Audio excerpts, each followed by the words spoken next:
Now, here's how those 2 or so hours in France felt like for me watching at my house. I would imagine it would have been like being on an aircraft and being told by the pilot, ladies and gentlemen, we're terribly sorry, but we've had some serious mechanical failures. We're going to have to make an emergency landing. Please familiarize yourself with the emergency landing procedures. So now you're spending the next hour or so in bits, stressed, anxious, reflecting on your life. How did I get here? What happened? Things were all going so well. And then the pilot, whose name is Emiliano Martinez, by the way, safely lands the plane. And now you're filled with joy, elation, relief, still feel like you have to vomit, and then you reevaluate your life again. I have to live. I have so much to live for. A semifinal. And that's how it felt watching that game on Thursday. Let's review Lille 2, Villa 1, Villa 4-3 on penalties.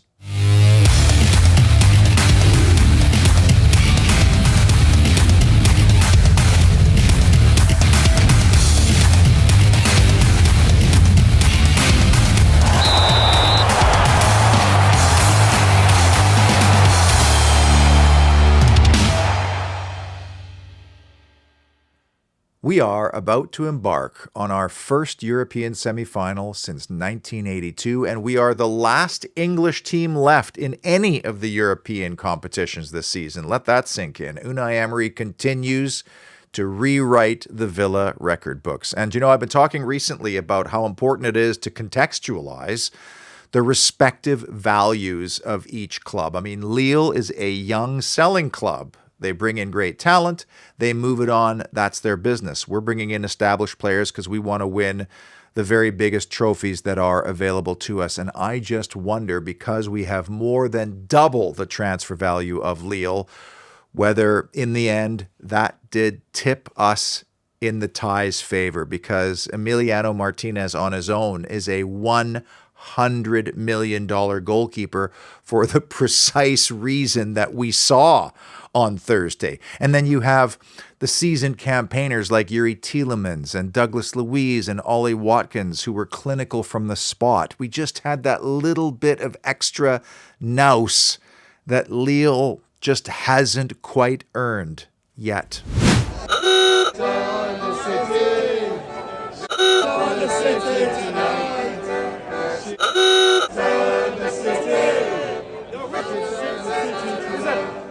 Welcome officially to the Holy Trinity Show, Europa Conference League quarterfinal second leg edition, as I look back on one of the most memorable nights in recent history that went the distance. And what beautiful scenes in northern France. I mean, Lille looks absolutely gorgeous, and Samir, the Holy Trinity Show's senior correspondent, was there wearing this beautiful new version of the Division Retro Henson Revival line, black. There's also a blue one coming out. And Samir was there with another 3,000 Villa fans in-house and probably a couple thousand more just hanging around in the beautiful streets of Lille for what they'd hoped would be a party, which it was. And man, on a gorgeous day like that, I can only imagine the scenes that night. Jealous. The only areas statistically where we had the better of it from this game was our shots and on-target ratio, which was actually excellent, even though it felt like eons between legitimate chances. And we did have the 2 best chances in extra time.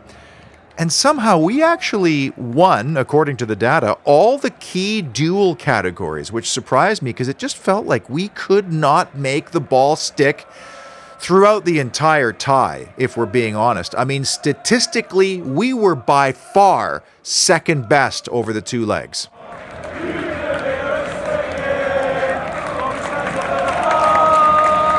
Big issue, as it always is, the lineup and the shape.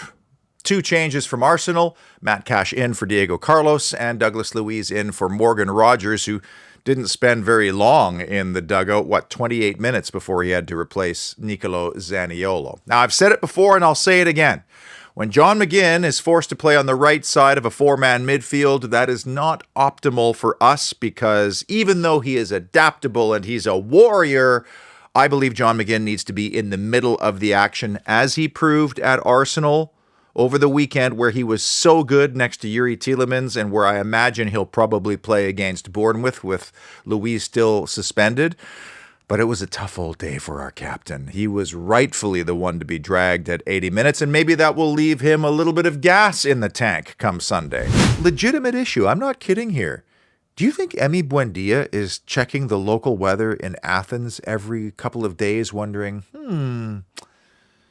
maybe I'll be there? Because, May 29th is still a long way away, and Buendia is on the grass and working with a ball. Now, even if he isn't fully fit to actually play, I think spiritually it would give the team a huge lift if both he and Tyrone Mings were in that camp, if we did make it to Athens. And speaking of a spiritual lift, you know me, I'm not one to beg for subscribers, but I was shocked to find out that over this past month, more than half of the people watching these shows are not subscribers. And I know a large percentage of that is fans of opposing teams because they want to look in and see what I'm saying about their club, and that's fine. But there's going to be a lot of Villa fans that are not subscribers of this channel, and it does help me an awful lot. And I know you don't want to have to remember another password or be beholden to Google because you need to have a Google account and be logged in to subscribe to this channel, but please, can you have a look to make sure that you are subscribed? And if not, can you find it in your heart to subscribe to this channel because it absolutely helps heaps. Big issue and factor, and yet somehow it still didn't tip the tie in Lille's favor, but they didn't play domestically the weekend before. Their last game was the one at Villa Park, and before that, they played the Friday night before the previous weekend. I mean, nice fixture list, League 1. Were they trying to massage their coefficient situation by making it this way? I don't know, but it was obvious over both games that Lille was the more energetic and effervescent side, and yet somehow they still couldn't pull it off. I simply cannot believe we survived that round, being 2-0 down away from home, 3-2 down in the tie with 3 minutes of normal time left. It's incredible. Big moment. Ollie Watkins absolutely ice cold from the spot. And there was a long delay before his attempt. First of all, there was no ball. And then Emi Martinez is being scolded, then being booked. And finally, the ball did arrive. And Watkins hasn't necessarily been stellar from 12 yards away. But after a quick puff of the cheeks, Watkins absolutely buries it ice cold. Big issue, we are gaining more critical experience equity in big matches. And Unai Emery talked about this. He wants to compete right now. He's competitive. He wants to win things at the moment. There's a no excuse culture. It doesn't matter what our squad looks like. Step up, be counted, and let's go win. And he wants his players, both short and long term, to be grizzled veterans in these kinds of situations. And just like with Arsenal on the weekend, these players can now say to themselves, we were second best over both legs of this tie. We were pushed mentally and physically to the brink. We were behind the 8 ball. We were on the cusp of elimination. And yet somehow we found a way to stick around.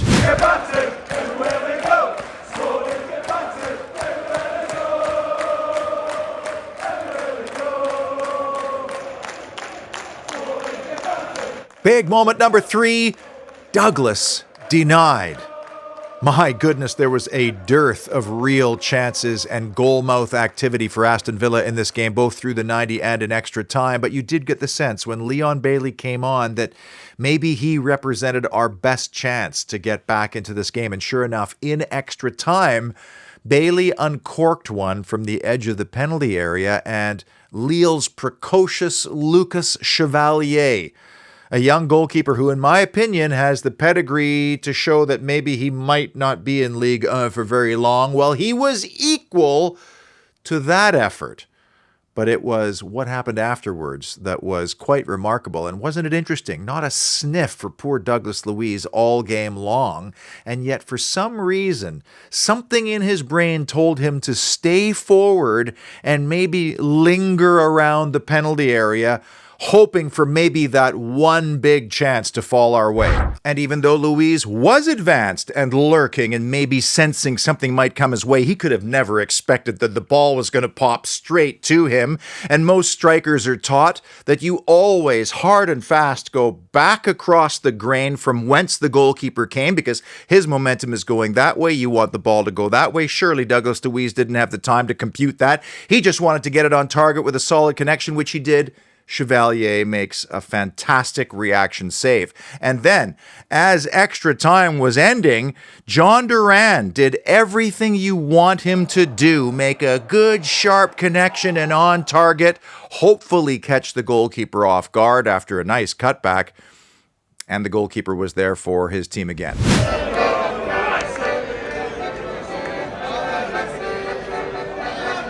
Big issue number 2. Martinez, magnifique. Boy, did Big Emmy have a giant target on his back, didn't he? I mean, what with his World Cup exploits, his propensity for shithousery, and this was the first time he was playing on French soil since crushing French World Cup dreams in Qatar. And the crowd was relentless towards him. Every time he had the ball, they were giving him the business. He took an early time-wasting yellow, as much reputational as anything else, because that's what happens. And then Emmy, once he's on that yellow, he loves to walk right up to that line, flirt with crossing over it before carrying on. And then in the penalty shootout, after being warned about his antics for shushing the crowd, he decides, I'm going to take this one step further. Emmy said himself that the referee had warned him about his antics and to calm down, and then while Ollie was waiting to take the penalty and waiting for a ball, quite frankly, because there wasn't anyone in the vicinity, Martinez goes over and asks the ball boy, give me a ball, we got to play here. And for whatever reason, that set off our card-happy referee, and he was booked again.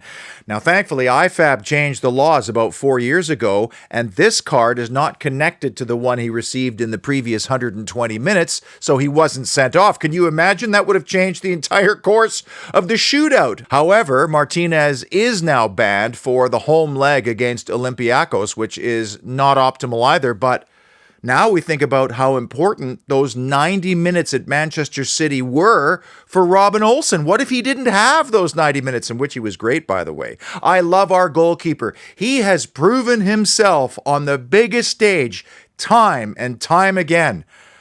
But boy, does he push the dark arts to the very, very maximum, and it's stressful. It worked out well that we won the coin toss, elected to shoot first, and then scored through a very steady and confident-looking Yuri Tielemans, because the law of averages say if you get that first shot and you score, your team usually goes on to win. And then for Emi Martinez to make the save, the very next shooter, well, that swung the whole shootout momentum so dramatically in Aston Villa's favor, and it stayed that way until Leon Bailey's miss. And there was an interesting moment after the Angel Gomez shot. I think it was the third for Lille. And the shot ended up going in the bottom left-hand corner from the shooter's vantage point. Emi Martinez dove left. And I wonder if he was given instruction from the sideline, because he looked over afterwards and he said, I wanted to go the other way, trust my instinct. And I would trust Martinez's instinct, because he has such stature, such presence. There is no doubt this guy gets into the head of shooters. And then, with Douglas Luiz being perfect from the penalty spot again, as he has been all season, even after 120 soul-sapping minutes in France, comes the moment that we've all been waiting for. Benjamin Andre, Lille's captain, their most experienced player, going against, well, not our captain. McGinn didn't give Emi Martinez the armband, but let's be honest, Martinez is the daddy in this moment. And this moment will live in infamy for anybody who was there in the stadium or watching it on TV. And now it feels like there's only ever going to be one kind of outcome in this circumstance.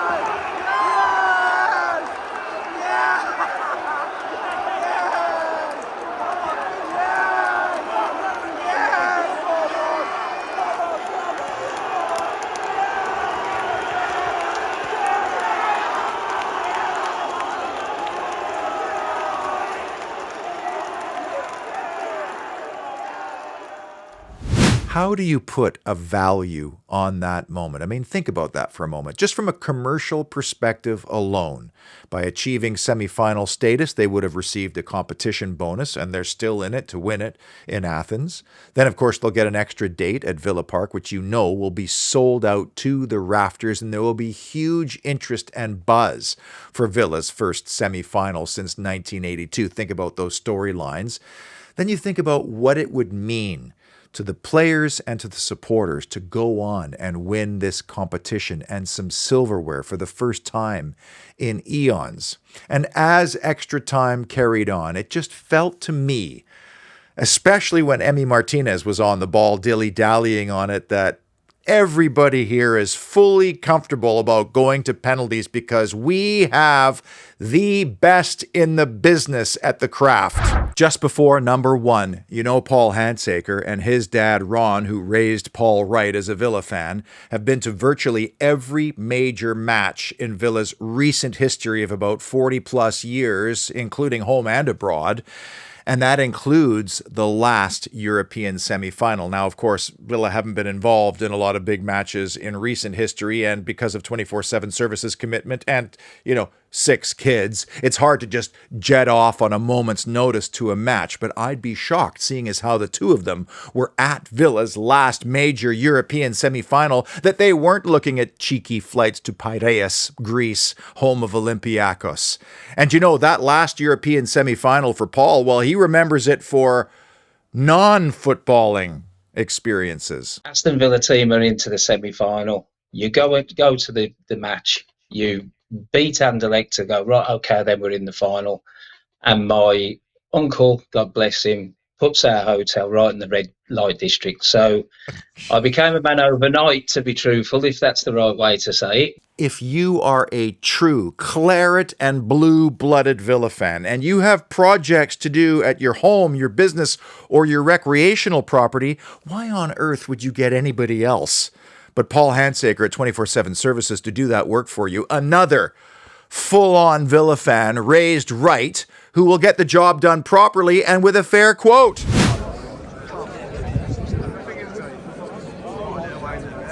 And the number one big moment that defined Villa's progression into the Europa Conference League semi-final, and I know what you're thinking, what could be bigger than the defining penalty save? Well, we wouldn't have even reached that stage without Matty's miracle. I spoke about Chevalier's heroics in extra time, but I think he needed to make that save off of Douglas Luiz to atone for what happened in minute 87. I mean, we had nothing. There were 3 minutes left in this game, and Aston Villa was resorting to hit and hope or punt and pray, and our prayers were answered with one moment of untidiness that might be spoken about for generations by both sets of supporters. And as irritating and card-happy as Slovakian referee Ivan Kruzliak was in that game, he had every right to let play continue. He was spot on. I'd say 95% of referees would have found some reason to blow a foul there, because referees are overprotecting goalkeepers. You just have to breathe on them in the 6-yard box and it's blown dead. John Duran had every right to challenge for the high-hanging cross in, and the goalkeeper simply fumbled it, and Chevalier is going to be haunted by that moment for a long time in his career. But that was only one aspect of the miracle.